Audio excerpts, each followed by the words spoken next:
We're back with our ongoing series, Mr. Smith Goes To. Well, we love this series. Harry, this morning you are talking about the power of forgiveness. That's right.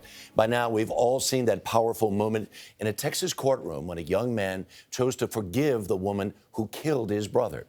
It's not the first time, though, that we've seen people forgive in the midst of tragedy. So what is it that gives certain people that power? If you truly are sorry, I know I can speak for myself. I forgive you. It happened when some of the press and a number of spectators had already left the courtroom. Botham Jean's brother, Brant, spoke to the court during a period known as the Victim's Impact Statement, the impact of which we can still feel. I don't know if this is possible, but can I give her a hug, please? Please? After the second pleas, the judge said yes. Their embrace lasted the better part of a minute. A reporter in the courtroom said she could hear Amber Geiger sobbing. This is the very definition of grace, the act of loving even your enemy, an act of selflessness which we'd like to think we too would be capable of. The Amish in eastern Pennsylvania immediately forgave the man who walked into a local school and shot 10 girls. 5 died.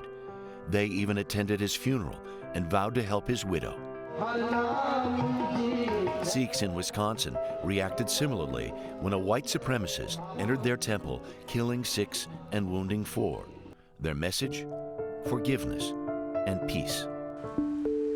When Dylan Roof shamelessly took the lives of 9 members of the Emmanuel AME Church in Charleston, the faithful there found love enough in their hearts to forgive as well. Hoda spoke with them. Because forgiveness is like you letting somebody else off the hook, but you're actually letting yourself off the hook. Because if you keep it, there's no healing with hatred. You have to love each other. That's our second commandment. You know, you always want to forgive, and that's what we're taught. You know, sometimes I feel like I teeter-totter, but then I know that it's the right thing to do is to forgive. You know, it's what we've taught our girls. I don't teach them to hate. The act of forgiveness is an emotional transaction. Hatred and anger are burdensome companions. Forgiveness can free us of those feelings, but it is an act that requires no small amount of courage and faith.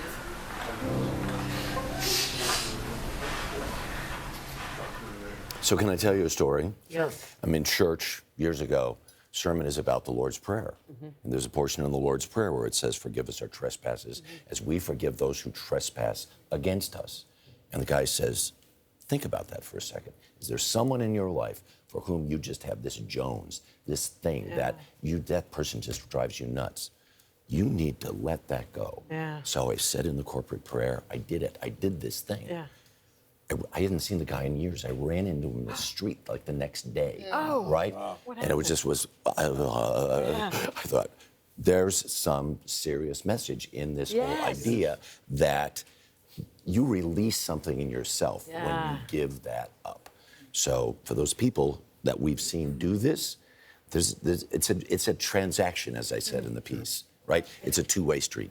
I don't know if I could do it. It's like the give in forgiveness. It's like you have to give. It costs you something. Yes. Right. But it also repays something and helps you heal. But as a human, it's also counterintuitive to some degree. As a family member, that young man in Texas, what you just saw, I mean, that was one of the most unbelievable things I've ever seen. Right. His That is mother, a difficult thing to do. I feel like it is just I only a pray. witness to it felt like God himself is in that moment. I mean, I know that's a good people point, as believe you saw different in- things, but when I saw that, I thought, there's proof that God exists. Well, look in Harry's piece. It is a faith-based sort what I of was gonna theme, say. right? For all of us throughout many I cultures. remember when you did that interview with those folks. Right. Those women from Right. from South That was Carolina, and unbelievable, that too. by the way is the common thread. There's also the woman whose child died in Columbine. She forgave the shooter and met with the shooter's mother, and again it was her faith. Like I think that seems to be. Well, the you know common why? thread. Because it's not human. It's supernatural. Yes. It is supernatural. It is. To be able to forgive is so far and above what I think we're capable of that we do feel it's divine. Right, you're supposed to yell in that victim's moment that they have at the end of the course. You're supposed to yell, I hope you go to jail. I hope you took my sister and my brother. And for him to exude so much grace, it's just The spirit it's why takes over. the spirit takes over. on the other That's end, it. That's it. Brant's mother says, I'm not there yet. Yeah. Yes. I'm absolutely not there. Yeah. I know I ought to be there, but I'm sure not Which there is yet. an amazingly honest emotion as well. I do. And I think takes God time. is patient with our Yeah. journeys. Yeah. You know? We better hope so. Yes, exactly. Harry, that was Harry awesome. hasn't been back to church Now, since. Harry, come here. Story of this. Harry, you're the most experienced broadcaster here. Yeah. How do we go from that to the mighty pop start? Let's go. Let's take a just- beat. You know what? Actually, we Take a got beat. weather first. Weather interlude. Think of me as an amuse-bouche between Harry almighty buffer. and Carson. That's Yes, right. yes. And by the way, your voice. I know you got a little something going on, but there's a Barry White thing going on. Baby, baby. Yeah. I love to love you, Mama, but just love you not. I won't go there. Anyway, let's